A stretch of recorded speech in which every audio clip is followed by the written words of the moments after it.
Binalikan ko ang spot sa amin mga ka-very nice. At ito ang nangyayari. 3 king makrel o tangigi. Ayan oh. First drop ko pa lang yun sa umaga mga ka-very nice. At ayun. Tapos sa pagload ng spur gun mga ka-very nice. At ayun, nakita na sila.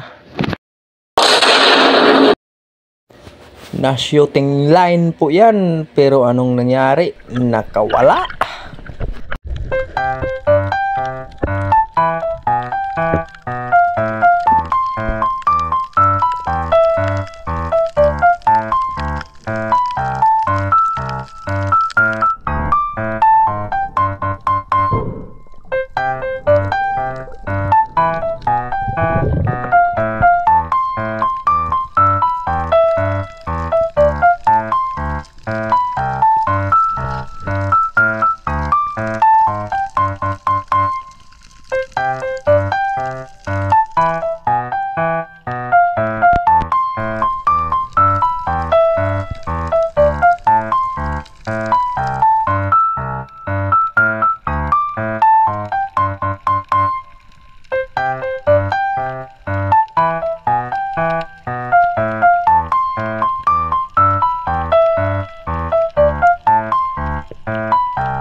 Di ko na lang tinira yung mga maliliit mga ka-very nice kasi baka bumaon pa yung para natin. February 15, 2025 di dive to. Sabay ato yung kasultiron, watay. Ay, way halil, way kuha. Uy, kuha. Nami kuha, uy, wa pasero. Dako.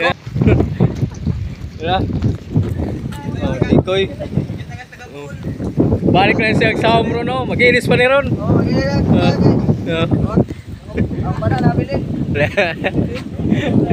So pagkatapos nabuklo tayo sa laot mga ka-very nice, ito ang nangyari sa amin, no? Yung king mackerel ko na nahuli yung pag Valentine's ito may kinilaw na at saka sweet and sour mga ka-very nice.